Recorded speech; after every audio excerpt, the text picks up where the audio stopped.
देखो भक्त कैसा शांत होता है। परीक्षित जी महाराज गर्भ से ही भगवान के परम प्रिय भक्त हैं। भगवान ने गर्भ में ही रक्षा की। जब ये उत्तरा जी के गर्भ में थे, अश्वस्थामा ने ब्रह्मास्त्र संधान किया। कितनी बुद्धि बिगड़ गई थी। गर्भस्थ शिशु की हत्या सबसे बड़ा पाप होता है। भ्रूण हत्या, गर्भ हत्या, ये बहुत बड़े पापों में आता है। इतना बड़ा विद्वान क्रोध के वशीभूत होकर ब्रह्मास्त्र का संधान कि पांडवों का वंश ही विनाश कर देंगे। उत्तरा ने किसी अन्य का आश्रय नहीं लिया। जैसे द्रौपदी जी से चूक हुई, पतियों का आश्रय, सभा में बैठे हुए महापुरुषों का आश्रय, भुजाओं का आश्रय, दांत का, उत्तरा ने नहीं। जे ही देखा कि जाजुल्यमान ब्रह्मास्त्र गर्भ नष्ट करने के लिए आ रहा है, हाथ उठाया और तुरंत भगवान का हे करुणा निधान गोविंद, पूरा शब्द नहीं हुआ, भगवान गर्भ में ही प्रकाशित हो गए। आसपास गर्भ की रक्षा कर रहे हैं। परीक्षित जी गर्भ से ही भगवान के भक्त हैं। अधर्म का धन कोई भी हो बुद्धि भ्रष्ट कर देता है, बहुत इससे बचा जाता है। आप इससे समझिए अधर्म के धर्म का कितना प्रभाव होता है। जबरदस्ती बलात् राजाओं को जीत करके वैभव छीनना, यह स्वभाव था जरासंध का। संतों के मुख से सुना कि जब भीम के द्वारा भगवान ने जरासंध का वध कराया, सहदेव का तिलक किया, पर उसका वो मुकुट जिसमें बहुत से राजाओं की जीती हुई रत्न मणियां, हीरे आदि थे, वो मिला के सबसे 20,000 तो कैद किए था। जैसे पशुओं की बलि देना हो, ऐसे वो बलि देने के लिए 20,000 राजाओं को। वही मुकुट एक दिन परीक्षित जी अपने मस्तक पर धारण किए। धारण करते ही शिकार खेलने का मन, चल पड़े शिकार। इतनी प्यास असह्य हो गई कि ऋषि आश्रम में गए। वो समाधिस्थ थे, अपने स्वरूप में स्थित थे। कोई है आश्रम में, मुझे बहुत प्यास लगी है। वहां तो समस्त इंद्रियां, मन, बुद्धि सब चेष्टा रहित है, भगवत स्वरूप में एकदम डूबे हुए, बाहर से शांत, कोई चेष्टाएं न सुना रही न दिखा रही, कोई इंद्री काम नहीं करेगी, क्योंकि सौम अवस्था को प्राप्त समाधिस्थ महापुरुष।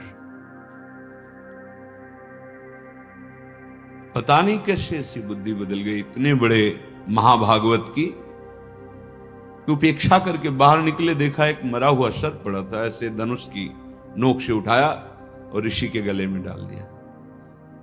महत अपराध है। साधु का उपहास या इस तरह की चेष्टाएं, उनको इसका भी पता नहीं चला, तो शांत अपने स्वरूप में स्थित है। कुछ ब्रह्म ऋषि कुमार देखे कि राजा परीक्षित अंदर गए थे, बाहर गए तो कोई बात थी क्या, वहां गए तो देखा समाधिस्थ थे, उनके गले में मरा हुआ सर्प। तो ऋषि कुमार दौड़ते हुए श्रृंगी ऋषि जहां स्नान कर रहे थे वहां गए और कहा, राजा परीक्षित ने बड़ा उपहास किया आपके पिताश्री का, एक मरा हुआ सर्प गले में डाल दिया। इतनी बड़ी सामर्थ्य कैसे कि समाधिस्थ मेरे पिता का अपमान। तो क्या उन्होंने समझ लिया कि राजाओं के पास ही बल होता है, ब्रह्म ऋषियों के पास बल नहीं होता? नौ किशोर अवस्था है श्रृंगी ऋषि की, उसी जल से आचमन किया और कहा आज मैं दिखाता हूं कि ब्रह्म ऋषियों का बल क्या होता है। इसने मरा हुआ सर्प मेरे पिता के गले में डालकर एक ब्रह्म ऋषि का अपमान किया। मैं शाप देता हूं, आज के 7वें दिन तक्षक सर्प इसे डसेगा और कोई त्रिभुवन में नहीं बचा पाएगा। ऐसा ही हुआ और दौड़ करके आए और पिता के गले में लग गए। जब वो बहुत देर लिपट के रोए से, तो धीरे धीरे वृत्ति बाहर आई। क्या हुआ, क्यों रो रहे हो? उनका ये परीक्षित आए हुए थे और आपके गले में मरा हुआ सर्प डाला, आपका अपमान किया। नहीं नहीं, देखो इसमें क्या अपमान होता है? गलती तो हमसे हुई, राजा भगवान का स्वरूप होता है। वो आए थे आश्रम में, अर्घपाद आदि देते, उनको जल पिलाते, उनकी सेवा करते। वो हमारे संपूर्ण प्रजा का शासन करते हैं, सेवा करते हैं, रक्षा करते हैं। हमसे गलती हो गई, रोना नहीं चाहिए। तब किसी ऋषि कुमार ने कहा, ये रोए ही नहीं है, इन्होंने शाप भी दे दिया है। नहीं नहीं, निरपराध राजा को शाप कैसे दे दिया? क्या शाप? 7 दिन में तक्षक काटेगा। गजब कर दिया तुमने। अरे हमसे पूछ तो लेते।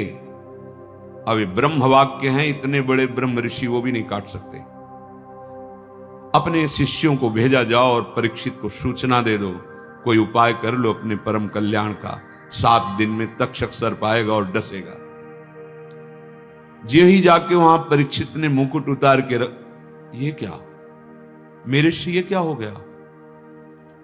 मुझे दंड मिलना चाहिए। बहुत पश्चाताप करें, ऐसा उपहास कैसे कर दिया, ऐसा अपराध कैसे कर दिया। इतने में वो शिष्य पहुंचे और कहा, महाराज आपने जो गले में सर्प डाला, बालक होने के कारण श्रृंगी ऋषि ने आपको शाप दे दिया है। निश्चित आपको 7वें दिन महाभयंकर विषधारी तक्षक आएगा और डसेगा, आपको कोई नहीं बचा सकता। आप उपाय कर लीजिए भगवत प्राप्ति का। बहुत हृदय शीतल हुआ। वर्णन है, एकदम हृदय में शीतलता हुई, प्राश्चित हो गया। तत्काल सर्वस्व का त्याग, सम्राट पद पर जन्मेजय का तिलक और गंगा के किनारे का। 7 दिन तक भगवान सुखदेव जी के द्वारा गाई हुई भगवत चर्चा श्रवण की और बीच में प्रार्थना की थी कि भगवान आप चिंता मत कीजिए, ये भूख और प्यास मुझे अब परास्त नहीं कर सकती। जिस प्यास से पीड़ित होकर के हमने गले में सर्प डाला था, आज उसी प्यास को मैं पराजित कर रहा हूं आपके श्रीमुख से सुने हुए भगवत वचन। विचार करो, इतने बड़ा श्राप सुनने के बाद उनके हृदय में कोई शोक नहीं, शांत हृदय। 7 दिन कुछ खा पी नहीं रहे, शांत हृदय। भक्त का हृदय शांत होता है।